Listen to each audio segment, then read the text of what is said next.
Hey there, Angela Mosley here with Modern Fit Moms. In today's video, I'm going to walk you through 3 specific glute and hip exercises for posterior pelvic floor tension. I'm going to cover the 3 exercises, but first, I want to talk about the importance of release work, both internal and external, and then our breathing, because those do play a role. I'm not going to go into super in-depth on that because there are other videos on my channel that do talk about the importance of that. Now, I also want to clarify and state that if you are experiencing some intense, serious pain within your pelvic floor, you need to see a pelvic floor PT. This is not a do this, don't do that, right? You still need to see your pelvic floor PT so that she or he can provide you with the best care possible. They can do internal release work of the pelvic floor, and they can also show you how to do internal release work at home on your own, because I know that it can be really hard to get in to see your pelvic floor PT, and so ask them to teach you how to do it at home. I personally love the Intimate Rose wand. Make sure to check the caption down below for a coupon code so that you can start doing that at home with the guidance of your pelvic floor PT. As a reminder, I am not a pelvic floor PT. I am a pre and postnatal corrective exercise trainer who specializes in pelvic floor and fitness.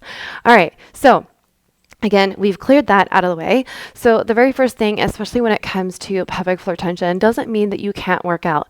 Now, if your pelvic floor PT told you to stop working out for the time being because our pelvic floor is responsive and reflexive to movement, especially with things like a squat and a lunge, step-ups, single leg stability work, all allow the pelvic floor to activate, or at least it should, for a good functioning pelvic floor.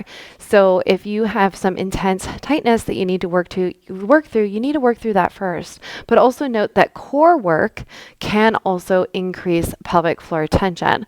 So we really want to be mindful of that and paying attention to our symptoms. Emotional stress can place a lot of tension on the pelvic floor. I personally have dealt with this myself. It was a really rough year for me, and so my pelvic floor was just clenching. Anytime I was stressed out, my pelvic floor literally would just tighten up, and to the point where in the middle of the night, I would wake up with sharp shooting pains, and it was bad. It was rough. So I'm in the process of seeing my pelvic floor PT. I know that it is definitely a response to what I've been going through, and my body is just responding. So I'm doing these techniques that I'm showing you today, along with seeing my pelvic floor PT and doing some internal release work at home, because that's what I had to do before, after I had my children. All right. So what I'm going to show you today is real quick my 3-step method. So step 1 is some release work. So external release work with a ball.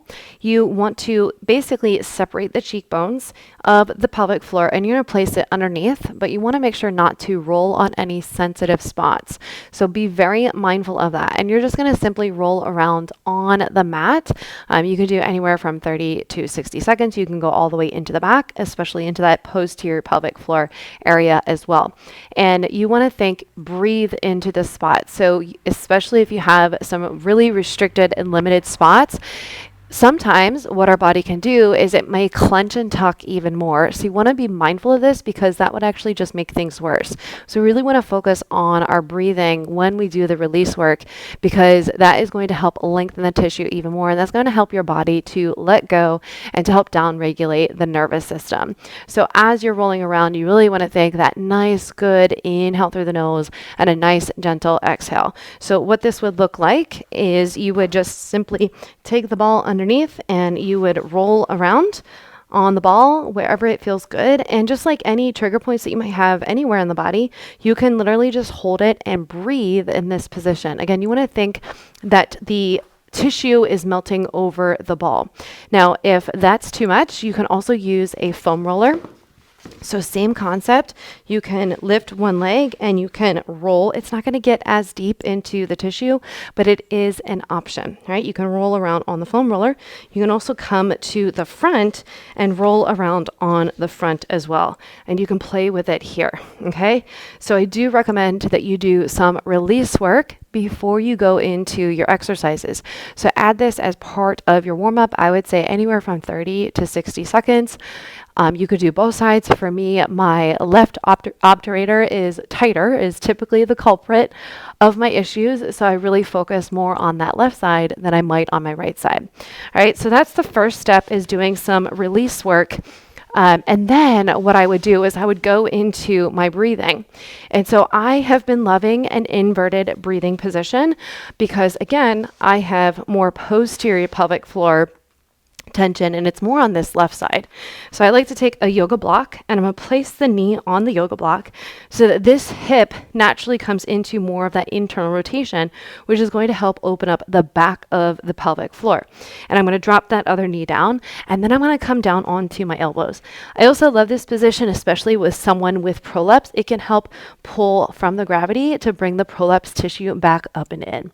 And so while I'm in this position, I can either hold my elbows here, or I can reach out my right arm, or I can reach out my left arm. I typically like to do the left side because then this allows me to really open up this entire space here. And what our pelvis is doing, our rib cage is probably doing the same, right? So, and you can change the position of the hand. You can go diagonal, you can go in front, or you can go to the side.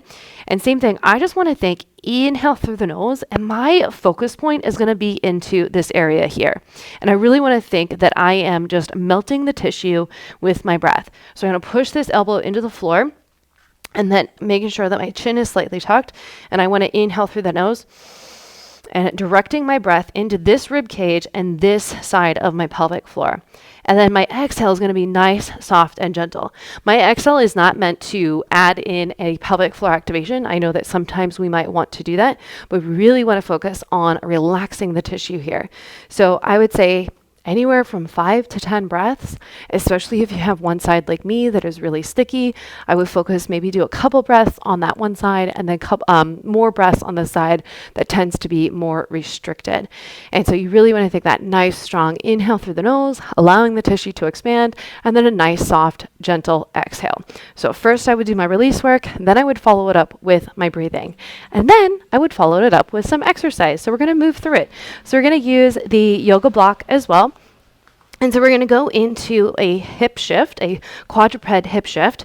So this knee is directly underneath the hip, and we're going to work through some internal and external rotation. But this is more functional, in my opinion, than a clamshell, because a clamshell is just more external rotation. Whereas for this, we're going to literally shift, and our pelvic floor absolutely loves it.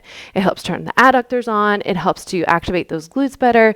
It strengthens the hips. It goes into internal and external rotation. All right, so I'm going to press my hands into the floor to push up.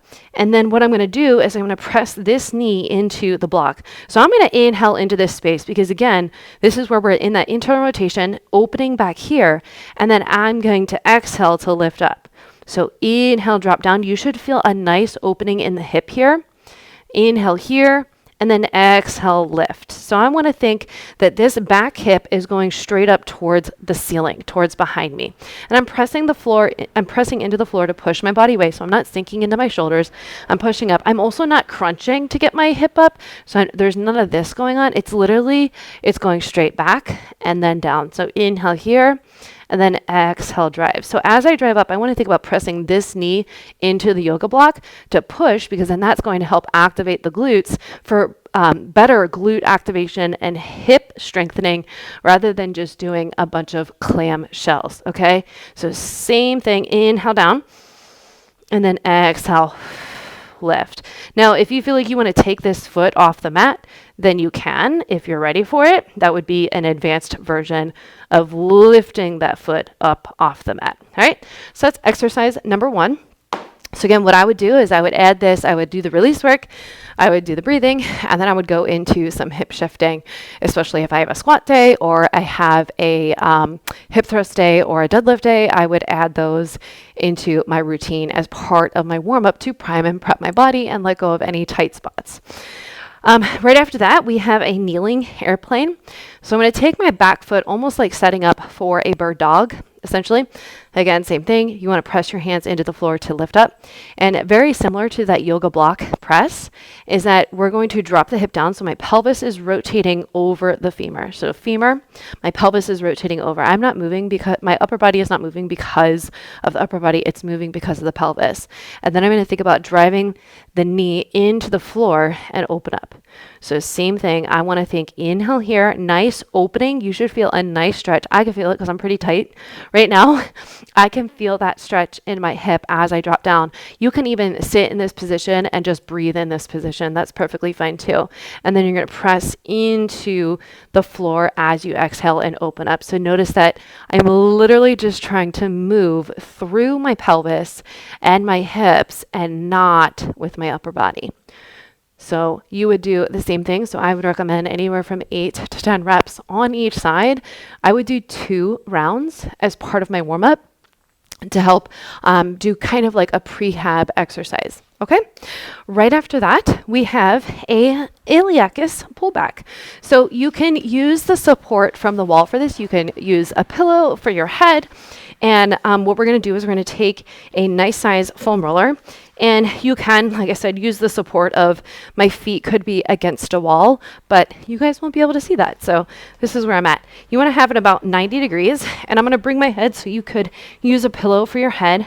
I'm slightly hovering my abdominals off the floor. And what I want to do is you're going to play around with your breathing here. Okay. So I'm going to shift. I'm going to squeeze and shift my knee forward. Okay. And then, so external rotation of that top hip. And then as I pull back, internal rotation. Okay. So what I want you to think is playing around with your breathing. So you can either breathe here and then exhale as you pull back, or you can exhale as you move forward and inhale as you move back. I want you to play around with it. I personally like to inhale as I move back because I feel more of an opening. And so for me, that's the strategy that I would use, is inhaling as I pull back and then exhaling as I open up. Because in this position, the bottom hip is going into internal rotation and the top hip is going into external rotation. Whereas the reverse, as you pull back, the bottom hip is going into external rotation and the top hip is going into internal rotation. So our idea is that no matter what, you're going to be doing both sides, right? And so I feel more of that opening with the top leg than I would with the bottom.